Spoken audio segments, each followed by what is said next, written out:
দরজাটা খুলে দিয়ে। আসসালামু আলাইকুম ওয়া রাহমাতুল্লাহি ওয়া বারাকাতুহু।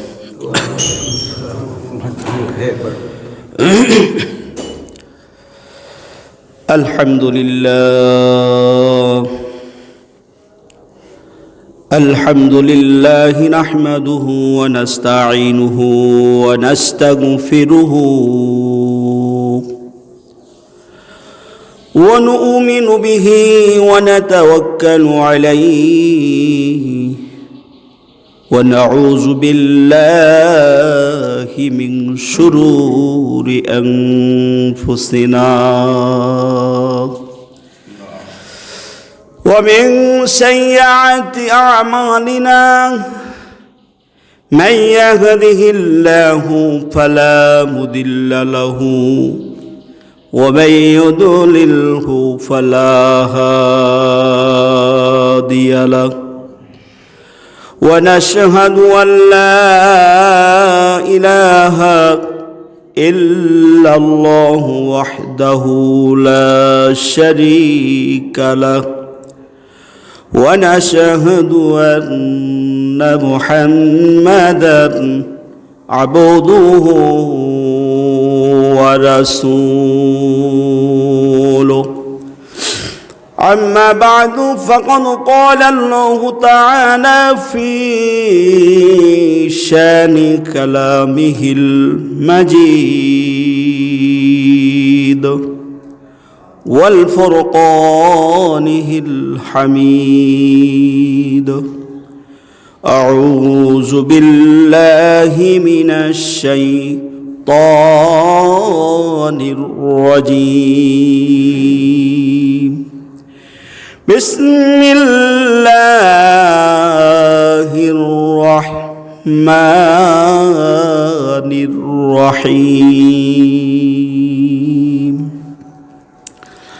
وللذين كفروا بربهم عذاب جهنم وبئس المصير. أول والآخر وقال النبيون صلى الله عليه وسلم عن أبي هريرة رضي الله تعالى عنهما أن قال رسول الله صلى الله عليه وسلم فوالذي نفسي بيده لا يؤمن أحدكم حتى أكون أحب إليه من والده وولديه. وقال عليه الصلاة والسلام إن الله وملائكته يصلون على النبي يا أيها الذين آمنوا صلوا عليه وسلموا تسليما. اللهم صل على مولانا وعلى سيدنا مولانا محمد. اللهم صل على سيدنا مولانا محمد وعلى سيدنا مولانا محمد. আমরা উম্মত গুনাহগার গো ও নবী আপনাই চিনলাম না, এ কারণে রোজ হাসরে আমাদেরকে ভুলেন না। আল্লাহুম্মা সাল্লি আলা সাইয়্যিদিনা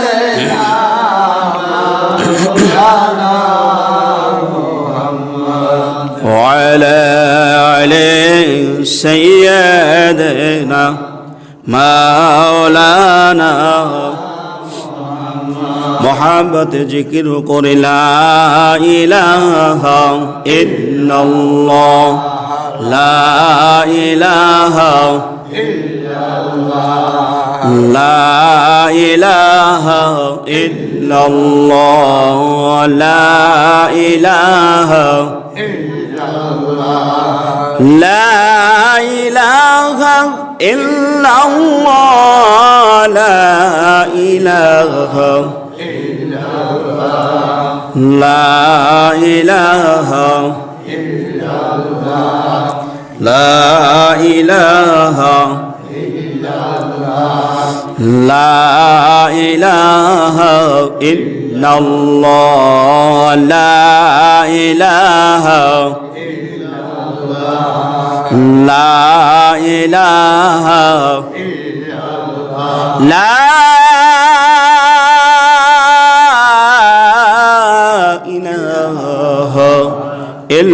ইল্লাল্লাহু মুহাম্মাদুর রাসূলুল্লাহ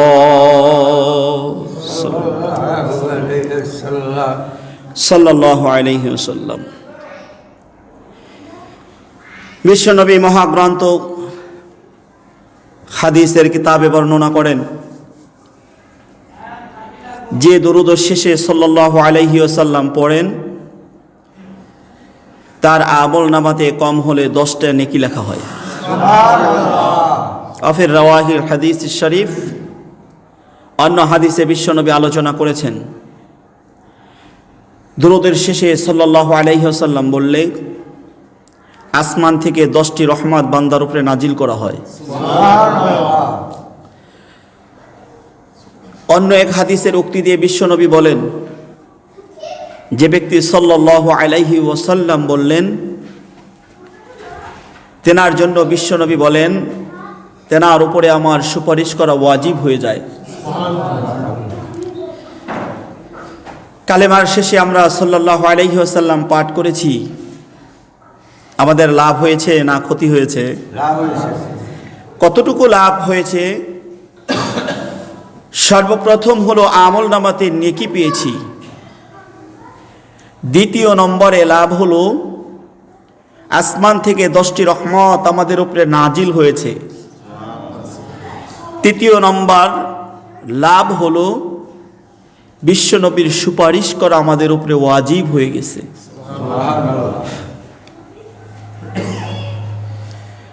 সূরা মুলুকের ছোট একটি আয়াতে কারিমা তেলাওয়াত করেছি। আল্লাহ তৌফিক দান করলে এই আলোচ্য আয়াতের উপরে কয়েকটি কথা আলোচনা করব, সকলেই বলি ইনশাআল্লাহ। আর যতটুকু কথা বলবো প্রতিটা কথাই আমরা আমলের নিয়তে শ্রবণ করব, সকলেই বলি আমিন। কোরআন হাদিসের আলোচনা যদি কিয়ামত পর্যন্ত হতে থাকে, চলতে থাকবে, যদি আমার নিয়াতটা সহি এবং আমলের নিয়াত না হয়, তাহলে আমলে জাহিলিয়াতের যুগের মতো বিশ্বনবী মানুষকে বলতেন তোমরা পড়ো লা ইলাহা ইল্লাল্লাহ সাল্লাল্লাহু আলাইহি ওয়াসাল্লাম। কিন্তু ওনারা হাস তামাশা বিদ্রূপ ঠাট্টা করতো, হা হা কি বলে, এটা কোনো কথা হলো? এটা কোনো বাক্য হলো?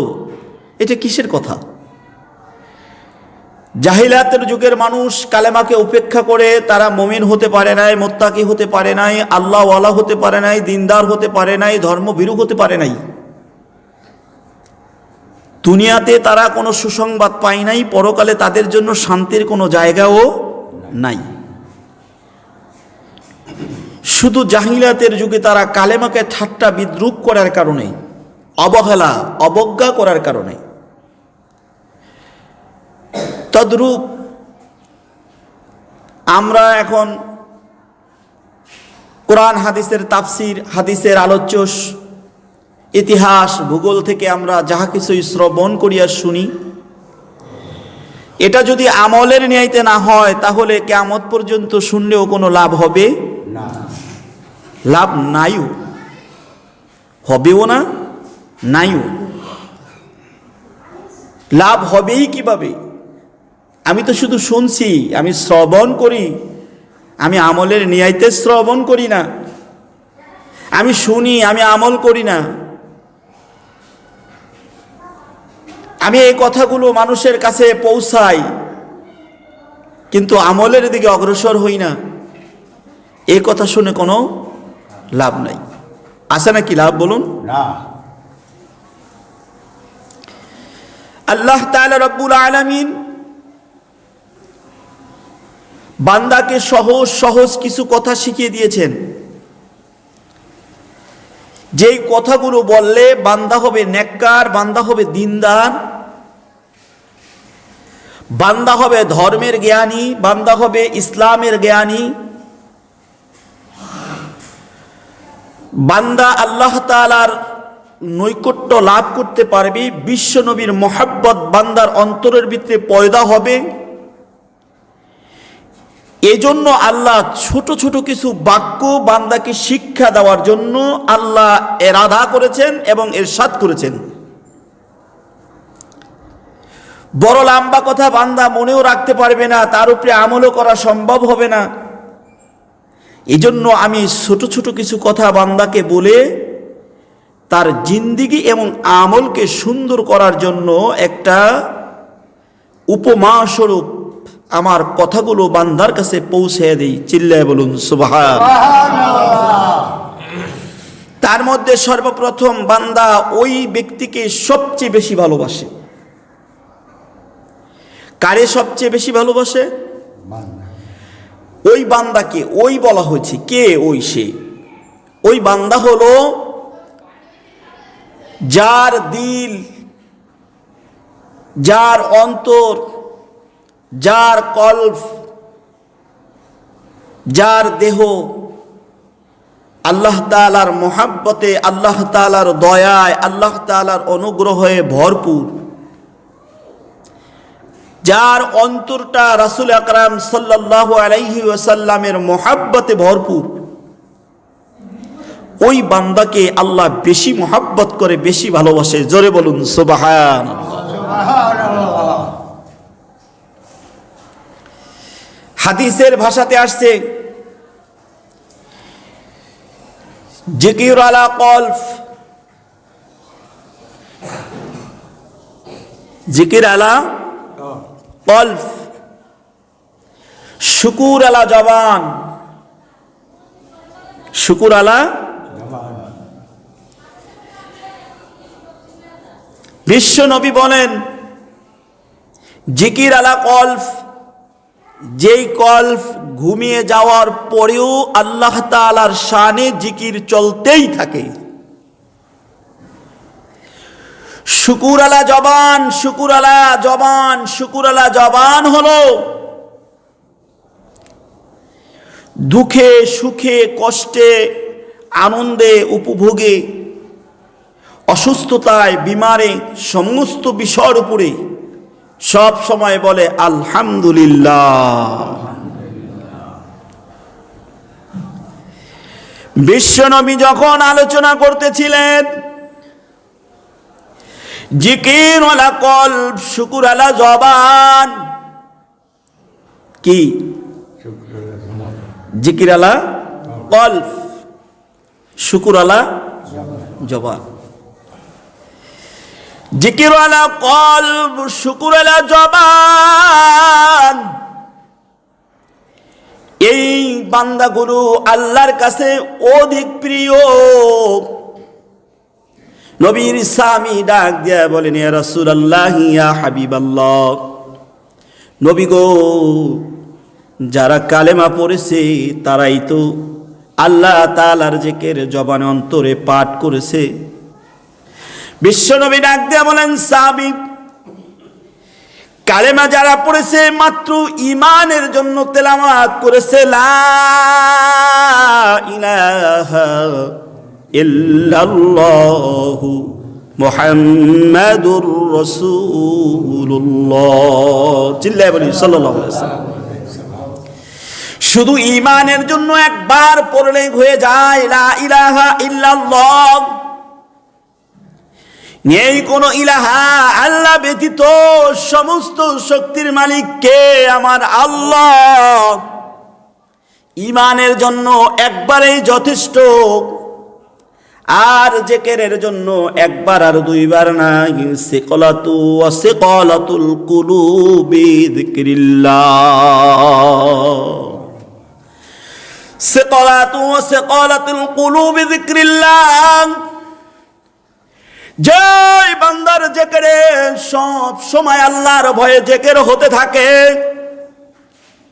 আল্লাহর নামে চালু, ঘুমালেও, বসে থাকলেও, হাঁটলেও, কাজে কর্মে, মুআমালাত, মুশাহাদার ভিতরও যেই বান্দার কলবটা আল্লাহ তাআলার জিকিরে চালু থাকে, সিকালাতু ওয়া সিকালাতুল কুলুব, আল্লাহ একটা গোস্তের টুকরা, পরিশুদ্ধতা, বিশুদ্ধতা, যার ভিতরে কোনো দাগ নাই, মলিন নাই, গুনার কোনো ছাপ নাই, আল্লাহ বান্দার বাম দুধের 2 আঙ্গুল নিচে ফিট করে বান্দাকে দুনিয়ায় প্রেরণ করেছে। ওই শুকুর আলাপ জবান আল্লাহ দান করেছেন বান্দারে আল্লাহ শুকুর আলা জবান দিয়েছেন। জবান দ্বারা বলবে সুবহানাল্লাহ, ওয়ালহামদুলিল্লাহ, ওয়ালা ইলাহা ইল্লাল্লাহু, আল্লাহু আকবার। আল্লাহর শান, আল্লাহর বরকত, আল্লাহর তাজিম, তাওয়াত্তুম অন্তর দ্বারা স্বীকার করে জবানে পেশ করবে। আল্লাহ বলে ওই বান্দাগুলোকে আমি আল্লাহ বেশি মহব্বত করি। এই জন্য কিছু এলেম জানা দরকার আছে না নাই? শিক্ষা করা দরকার আছে না নাই? ভাইরা আমার, আমাদের যুগে তো এখন সন্তান হইলে পাশের লোকই জানে না। না জানার কিছু কারণ আছে না নাই? না জানার কারণ হইল, 1 নম্বর কারণ হইল সন্তান হওয়ার 10 দিন আগে হসপিটালে। 1 নম্বর কারণ কি? সন্তান জন্মগ্রহণ করার 10 দিন আগে হসপিটালে। প্রতিবেশী করতে জানবো, রাত গভীর রাতে অ্যাম্বুলেন্স দেওয়া করতে করতে হসপিটালে নিয়ে হাজির হইছে। ডাক্তার কয় কি হইছে? কয় দেখেন তো কি অবস্থা, কয়দিন সময় ঠময় আছে। 10 দিন আগে হসপিটালে নিয়ে গেছে।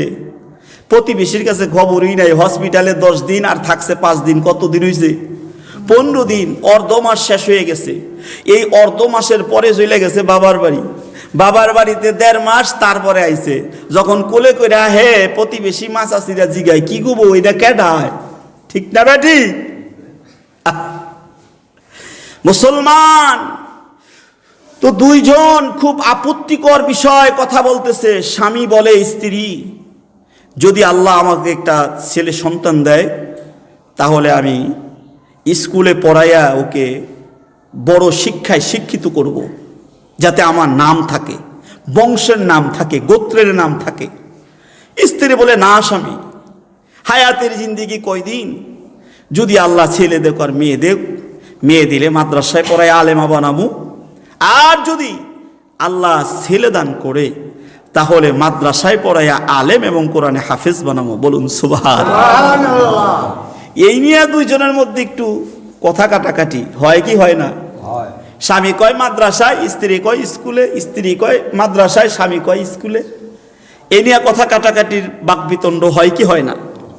2 জনের মধ্যে এভাবে তর্ক বিতর্ক হতে চলছিল। তো স্ত্রীর খালেস নেয়াজ ছিল, মৃত্যুবরণ করলে যেন আমার বালিশের পাশে বসে, আমার মৃত্যু বিছানার কাছে বসে একটু কালামে হাকিম তেলাওয়াত করতে পারে, তাহলে আমি মৃত্যুর সময়ও শান্তি পাব, কবরে গিয়েও শান্তি পাব। ভাইরা আমার, সময় সংক্ষিপ্ততার কারণে লম্বা না করে সংক্ষিপ্তভাবে বলছি। এবার স্বামী স্ত্রীর মধ্যে বাকবিতণ্ডার পরে, কথা কাটাকাটির পরে, বাকবিতণ্ড খুব ভালোই চলছিল, 2 জনের মধ্যে ঝগড়াঝাটি। তো স্ত্রীর কথা রাখতে গিয়া মাদ্রাসায় দিয়ে এবার আলেম হইছে। হাফেজ হইলে মাথায় পাগড়ি দেয়, আলেম হইলেও মাথায় পাগড়ি দেয়। হাফেজ হইলেও বিদায়, আলেম হলেও বিদায়। হাফেজ হলে বিদায় মানি অন্য কিতাবখানায় গিয়ে অন্য মাদ্রাসায় বা ওই মাদ্রাসায় আবার ভর্তি হবে ফিরা বছর। আলেম হলে সেখান থেকে বিদায় হয়ে আবার অন্য জায়গাতে গিয়ে ভর্তি হবে। স্ত্রী এবার ডাক দিয়ে বলছে, স্বামী স্বামী গো, খুব মধুর ভাষায় ডাক দিছে। ওই যে স্কুলে পড়ানোর কথা কইছে, এটা আর মনে আছে? কে কে এত মধুর ভাষায় ডাকতেছো, কারণ কি? স্ত্রী কয়, আগো কথাটা শুনে এলাম না, তুমি তো আগেই রেগে যাইতেছো, বলবো কেমনি? স্ত্রী কয়, আমাদের আব্দুল্লাহর আজকে মাদ্রাসায় আলেমের পাগড়ি দিবে, ওর সামানা ট্রাং ট্রাং অনেক কিছু আছে হাবি যাবি, এগুলো তুমি একটু কষ্ট করে মাদ্রাসার থেকে ওকে নিয়ে আসো আর ওরে আগায়া নিয়ে আসো। স্বামী ডাক দিয়া কয়, হ বুঝছি, এটার লেগে যে এত মধুর ডাক দিচ্ছেন, নাইলে তো আমার এত মধুর ডাক দিলেন না। হইলে জামু কত ফেস জানি আব্দুল্লাহ বাইতে লাগায়। এবার বাবা সন্তানরা আগায় আনতে গেছে। আসলে পাগড়িগুলো মূলত ওয়াজ মাহফিল, দোয়ার মাহফিলের অনুষ্ঠানের ভিতরেই দেওয়া হয়, ঠিক কিনা? দেখছেন না ফারুকিয়া নাকি কবি মাদ্রাসাতে, আমাদের জামিয়া রহমানিয়াতে, বিভিন্ন জায়গাতেই যখন ফারেক ছাত্র ফারেকিন হয় তখন ওয়াজ দোয়ার মাহফিলের প্যান্ডেলে বসে ভালো একজন বুজুর্গানের দিনের হাত ধারাই মাথাতে পাগড়ি পরায় দেয়। জোরে বলি সুবহানাল্লাহ। এটার মূল হাকিকত আলোচনা করতে গেলে অনেক সময়ের প্রয়োজন। কেন পরানো হয় বুজুর্গ একজন লোক দিয়ে মাথায় পাগড়ি? তার মূল হাকিকতটা বলি, যে আল্লাহ জাল্লাহ শানু ওনার মাথাতে ভালো একজন নেককারের হাত লাগাইয়া দিছে, এই উসিলায় আল্লাহ এই জেহেন দ্বারা ইসলামের উপকার হবে। জোরে বলুন সুবহানাল্লাহ। আগায় আনতে গেছে, পথিমধ্যে যখন গেছে, ওয়াজ মাহফিল করলে ইস্তেঞ্জা করার কিছু জায়গা থাকে কি থাকে না? কথা বলেন। তো বাবা ইস্তেঞ্জার জায়গাতে দেখে লোকজন পেশাব করতে বসে, আর খুব পেশাবের ব্যাগ হইছে। উনি কি করছে, পশ্চিম দিকে ফিরে ওই বইয়া পড়ছে। বইয়া যখন পড়ছে, সন্তান দূর থেকে দেখে অপেক্ষা করতেছিল, বাবা সবাই গার্জিয়ান আসে, বাবা আসে, আমারটা কেন আসে না? তাকাইয়া দেখতেছিল, বাবা দূর থেকে দেখা যায় বাবার মতোই, বাবা আসলে পশ্চিম দিকে ফিরে পেশাব করতে বসে। দৌড়াইতে দৌড়াইতে গেছে, যাইয়া দে হ বাবাই, বাবা বাবা কি হয়েছে? রাখেন রাখেন, আপনি তো জানেন না এদিকে পেশাব করা যাবে না, ঘুরা বসেন। কি বসেন? ঘুরা বসতে যখন কইছে, কয় হ আসার আগেই বলছিলাম যে আমি যাইতাম না, কত ফেস জানি বাড়ি, তাই না আমাকে আব্দুল্লাহ লাগায়, আমি না করছিলাম আগেই। হ খুব একটু ক্ষিপ্ত হয়ে এবার পূব দিকে ফিরা বুঝছে, পশ্চিম দিকে তো ফিরা বইলে পূব দিকে। এটা তো মাসালার মধ্যে আমরা বাচ্চাদেরকে বড়াই, কেবলা দেখে মুখ করিয়া কেবলার দিকে পিঠ করিয়া ইস্তেঞ্জা করা যাবে? যাবে না। যখন পূব দিকে ফিরছে, কয় বাবা নো, এদিকেও না। এবার একটু রাগ হইছে, আমার পেশাবে শরীর নষ্ট হয়ে যেতেছে, কাপড় নষ্ট হয়ে যেতেছে, হ্যাঁ নো নো হুনতে হুনতে তো আমার দফাই সারা। কেরে মাদ্রাসায় সন্তান দিলাম পড়তে, আফসুস আর আফসুস করে। এবার পূর্ব দিকের থেকে ফিরাইয়া যখন উত্তর দিকে বসছে, উত্তর দিকে বহার পরে এইবারও বাধা দিছে। কি দিছে? না বাবা এটাও সুন্নত না, ঘোরেন দক্ষিণে। কোন দিকে?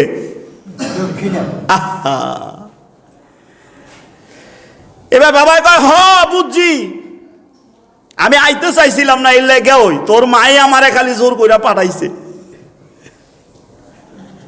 বন্ধুরা আমার, পেশাব কোন রকম কইরা আব্দুল্লাহ ট্রাং বেডিং আব্দুল্লাহ রে থুই ওই বাইতে পড়ছে। আইসে বলে আব্দুল্লাহর মায় ডাক দিয়ে কয়, স্বামী গো স্বামী, আমার কলিজা সেরা ধন আব্দুল্লাহ কই? স্ত্রী যখন এই কথা বললেন, বাবা ডাক দিয়ে বলেন, বিবি গো, পেশাব করাইতে কমাইতে আমারে দফায় সারা বানাইয়া হেলাইছে। আব্দুল্লাহ মাদ্রাসায় আমি ট্রাং বেডিং লইয়া বাড়িতে আইছি আইবনে, কি কয় আইবনে।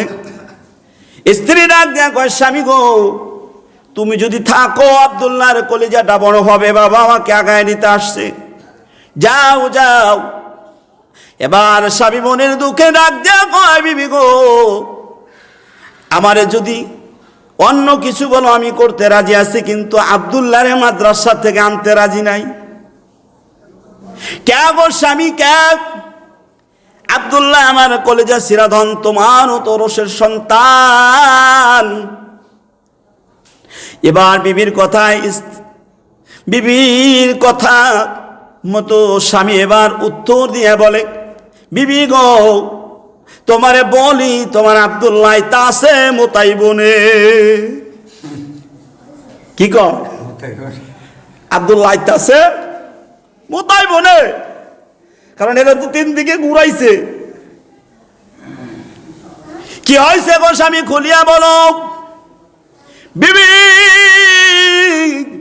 পেশাবের তাড়নায় জায়গা খুঁজে যা পাইতেছিলাম না, এক জায়গাতে বসছি, ওখান থেকে ঘুরাইছে, আবার বসছি, আবার ঘুরাইছে, আবার বইছে, আবার ঘুরাইছে, আবার বইছি, আবার ঘুরাইছে। চতুর্থ বারে পেশাবের জায়গা সুন্নত ভাও কইরা দিছে। এই জন্যই বলছিলাম বিবি গো সন্তানরে মাদ্রাসায় পড়াবো না, স্কুলে। কই? যদি মাদ্রাসায় না পড়াইতাম আমার আব্দুল্লাহ সুন্নত জানতো না, এত কথা আমারে বলতো না। মাদ্রাসায় পড়াইয়া দেখ কি অবস্থা, 3 দিকে ঘুরাইয়া আমারে পেশাব করার সুযোগ দিছে। আইতাছে রে আব্দুল্লাহর মা মোতাইবনে। ভাইরা আমার, সন্তান বাবারে যে কাজটা করছে ভালো করছে না খারাপ করছে? ক্ষতি করছে না উপকার করছে? কেবলার দিকে ফিরা পেশাব করা কবিরা গুনাহ। কি গুনাহ? কবিরা গুনাহ। আচ্ছা, এই কবিরা গুনাহ থেকে সন্তান জানার কারণে না বাবারে বাঁচাইয়া দিছে? কি কর? জানার কারণে বাবারে বাঁচাইছে। কেবলার পূর্ব দিকে পূব দিকে ফিরা পেশাব করাও কবিরা গুনাহ। এইটা ও সন্তান জানছে দেখে না বাবারে বাঁচাইয়া দিছে, বাবা হয়তো জানে না। এবার সুন্নত তরিকে ইস্তেঞ্জা কোন দিকে ফিরা করতে হইব, এটা সন্তান জানার কারণে বাবারে ওইভাবে ইস্তেঞ্জা করাইতে পারছে। যদি সন্তান না জানতো, বাবাও গুনাহগার, সন্তানও গুনাহগার। এবার মাদ্রাসায় পড়ে লাভ হইছে কি হয় নাই? হইছে কি হয় নাই? ও ভাই আমার বন্ধুরা গো, মাদ্রাসায় পড়ার দোষ না, মাদ্রাসায় পড়া দোষ না, স্কুলে পড়াও দোষ না, কিন্তু ইসলামী শিক্ষা গ্রহণ না করাই হইল দোষ। ঠিক কি না? মাদ্রাসায় পড়া দোষ আছে? ভাইরা আমার, কোরআন কারো ব্যক্তিগত কিতাব কিনা? কারো এককভাবে কিতাব নি? হাদিস কারো বাপদাদার গাইলা কিতাব? কি কন? ফতোয়া কারো বাপদাদার গাইলা কিতাবের ফতোয়া? ভাইরা আমার, কেউ কাউকে ভালোবাসে, কেউ কাউকে মহাব্বত করে, কেউ কাউকে ভালো জানে, কেউ কাউকে ভালো মনে করে, কেউ কাউকে বিশ্বাস করে, কেউ কারোর কাজ দেখা মুক্ত হয়। এই জন্য এক একজন মানুষের ভক্ত হয়ে এক এক দলে মানুষ বিভক্ত হয়েছে। ঠিক কিনা? আমার কথা বোঝেন নাই? নামাজ এখানে দলীয় বিদলীয় কোনো ব্যাপার আছে নাকি? কোরআনের মধ্যে দলীয় বিদলীয় কোনো ব্যাপার আছে? হাদিসের ভিতরে দলীয় বিদলীয় কোনো ব্যাপার আছে? এরকম কোন হাদিস আছে যেগুলো আওয়ামী লীগ মানতে পারবো না, বিএনপি মানবো? এরকম কোন আয়াত আছে এগুলা খালি আওয়ামী লীগই মানবো, বিএনপি মানতে পারতো না? এমন কোন আয়াত আছে নাকি এগুলা জামাত ইসলাম মানবে, যারা অন্য দল করবে তারা মানতে পারবে না? আল্লাহ বলে দিয়েছেন নো, আমার কাছে সবাই সমান, আমার এই কোরআন সবার জন্য সমান। হুদাল্লিল মুত্তাকিন, সুবহানাল্লাহ বলুন। সুবহানাল্লাহ। এই কোরআন কি? হুদাল্লিল মুত্তাকিন। এবং ঈমানদারের জন্য এই কিতাব আমি নাজিল করেছি, এবং নাজিল করেছি কমপ্লিট একটি জীবন বিধান, যেটার মধ্যে মানুষ আমল করলে দুনিয়া আখিরাতে সে কামিয়াব হয়ে যাবে। সুবহানাল্লাহ। আমার ভাইরা, আমার বন্ধুরা, একজন আলেম যদি আলেম হয়ে যায়, নবী পাকের হাদিসের দলিল, কমপক্ষে 70 জন মানুষকে বেহেশতে নিবে। কয়জন? কয়জন? একজন আমলদার আলেম কমপক্ষে 70 জন জাহান্নামের কয়েদিকে সুপারিশ করে জান্নাতে নিয়ে যাবে। একজন আলেম হওয়া একজন বাবার জন্য গৌরব না? গৌরব কি না? না ক্ষতিকার? ক্ষতি নেই। এবার একজন আলেম একজন বাবার বানাতে হলে ওই বাবার কয়েকটি গুণ থাকার প্রয়োজন আছে না নাই? সর্বপ্রথম বাবার গুণ হলো বাবা ধার্মিক ধর্মভীরু হতে হবে, বাবা সুন্নত মাফিক চলতে হবে, আল্লাহর মহাব্বত নবীর প্রেম অন্তরের মধ্যে থাকতে হবে। এই গুণগুলো যদি বাবার ভেতরে পাওয়া যায়, সন্তান আলেম হওয়া অনেক সহজ। আর যদি এই গুণগুলো না থাকে, আলেম বানানো বড় কঠিন। আলেম বানানো বড় কঠিন। আলেম হতে গেলেও শয়তানে ওয়াসওয়াসা দিয়া গাফিল করে দেয় কি না ভাইরা আমার?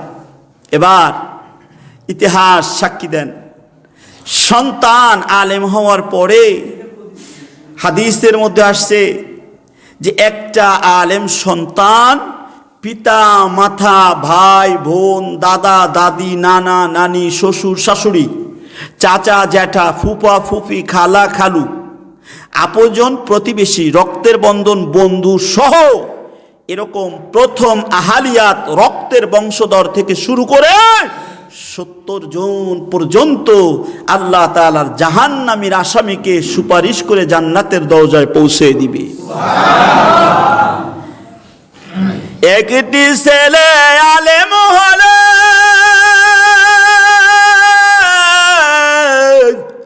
পড়বে কোরআন মৃত্যুকালে। কখন পড়বে? মৃত্যুকালে। আচ্ছা, দুনিয়ার জমিনে সবচেয়ে কষ্টকর সময় এবং অসময় এবং সবচেয়ে নিজের জন্য দুর্বল সময় কোনটা বলুন তো?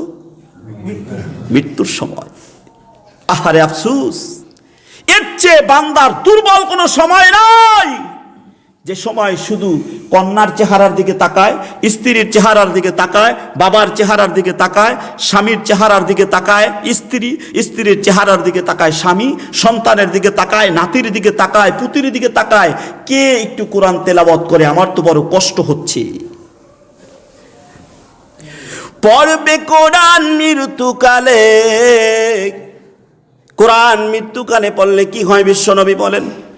মৃত্যুকালে বসিয়া যখন ঈমান যায় অবস্থায় মানুষের চলে যায়, রুহু বের হইতে চায় না, 360টা জোড়ার মধ্যে লুকাইতে পলায়ন করার জন্য দৌড়াইতে থাকে। মালিকুল মওত ঠাস ঠাস করে আঘাত করে যন্ত্রণায় এত কাতর নিথর হয়ে যায়, তখন শুধু গলা শুকিয়ে যায়, কলিজা শুকাইয়া যায়, চক্ষুগুলো লাল হয়ে যায়, বড় হয়ে যায়, ধা ধা করে চোখের পানি ছেড়ে দিয়ে ডাক দিয়া বলে, কে আসো?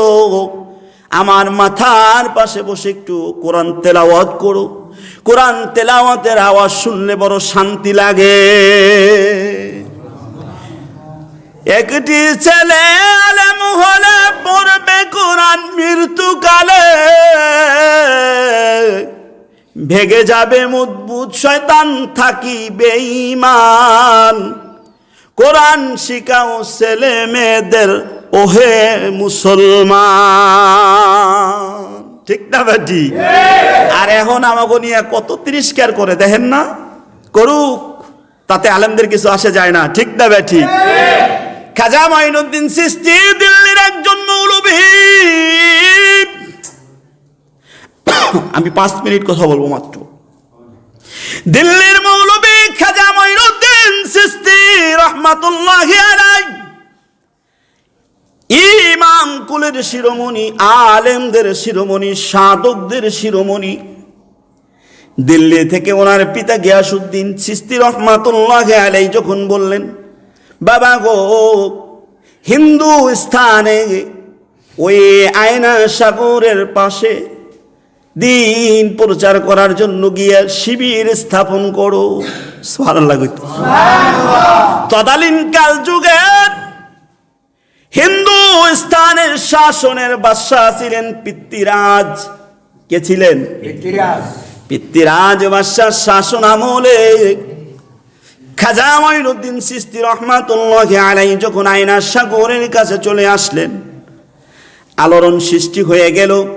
দিল্লি থেকে একজন মৌলবি আসছে, সাগরের কিনারায় সাগরের পাশে শিবির স্থাপন করেছে।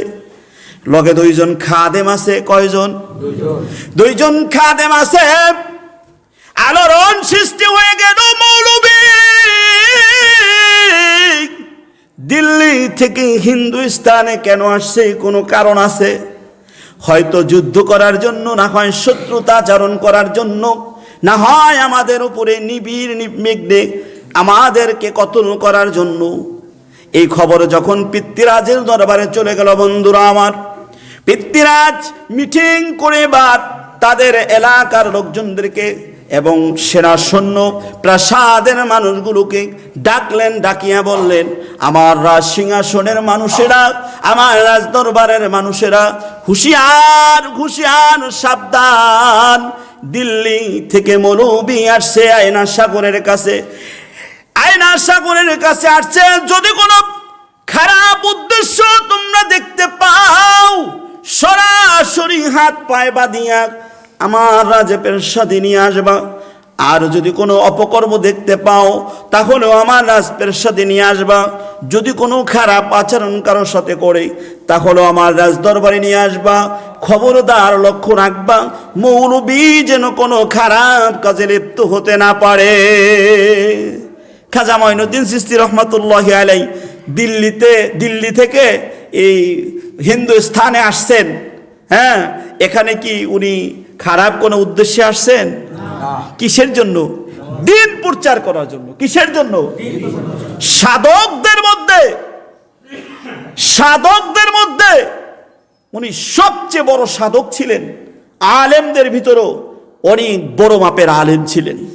বুজুর্গর মধ্যেও অনেক বড় বুজুর্গ ছিলেন এবং বংশ ওনার অনেক বড় সাধক বংশ ছিলেন। জোরে বলি সুবহানাল্লাহ। খাজা মঈনুদ্দিন চিশতি রহমান যখন আয়না সাগরের পাশে আসলেন, সবাই আলোড়ন সৃষ্টি করে পৃথ্বীরাজ, সেনা সৈন্য সবাইকে সচেতন করে লোকজনদের মাঝে একদম আলোড়ন সৃষ্টি করে দিয়ে একজন মৌলবি আসছে। মৌলবি কি আসছে? এবার উনি একদিন পরে, ইতিহাসের মধ্যে আসছে, একদিন পরে নারকেলের চিবি অথবা মালা বলেন, অথবা এটাকে আপনার বাসন বলেন, পেয়ালা বলেন, তদানীনকাল যুগে এক এক ভাষাতে এক একজনে এক একভাবে লিখেছেন। ছোট একটি পাত্র দিয়ে খাদেমকে বললেন, যাও আয়না সাগর থেকে আমার জন্য পান করার জন্য কিছু পানি নিয়ে আসো। এ কথা যখন বলে খাজা মঈনুদ্দিন চিশতি রহমাতুল্লাহি আলাইহি তাকে পাঠাইলেন। পাঠানোর সাথে সাথে আয়না সাগরের কাছে যেই সেনা সদস্য ডিউটিতে ছিল, তারা তাকে হঠাৎ করে এখান থেকে বের করে দিলেন। যাও, হিন্দুস্তানে বসে কোনো মৌলবীকে একটু পানি পান করতে দেওয়া হবে না। সুবহানাল্লাহ বলুন। যাও, তাড়াইয়া দিলেন। ইতিহাসের মধ্যে আসছে, খাদেম চোখের পানি মুছতে মুছতে, চোখের পানি টলটল করে এক চোখ দিয়ে পড়ছে মুছছে, এভাবে আস্তে আস্তে খাজা মঈনুদ্দিন চিশতি রহমাতুল্লাহ আলাইহির কাছে একবারে হাউমাউ করে কান্না করে দিলেন, হুজুর, অনেক বিনয় করেছি আমি একটু পানির জন্য, কিন্তু একটু পানি দেন নাই, তাড়িয়ে দিয়েছেন, তারা পানি দিবেন না। খাজা মঈনুদ্দিন চিশতি রহমাতুল্লাহি আলাইহি তাজকিরাতুল আউলিয়া মাকতাবাতুল কিতাবের মধ্যে উল্লেখ করে বলেন, আমি আসমানের দিকে তাকায় একটা কথা বলেছিলাম, আল্লাহ গো,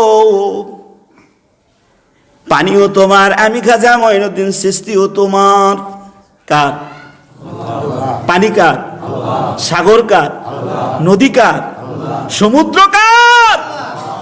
বৃষ্টি আসমান থেকে বর্ষণ করান কে? বন্ধ করে দেন কে? কিন্তু পৃথ্বীরাজ মৌলবীকে পানি পান করতে দেবেন না। ওনাকে খাদেমকে ওই ছোট একটি বাটির পেয়ালা নিয়ে পাঠিয়ে দিলেন। আকাশের দিকে তাকায় শুধু একটা কথাই বলেছিলেন, আল্লাহ, এই আয়না সাগরের পানিও তোমার, আমিও তোমার।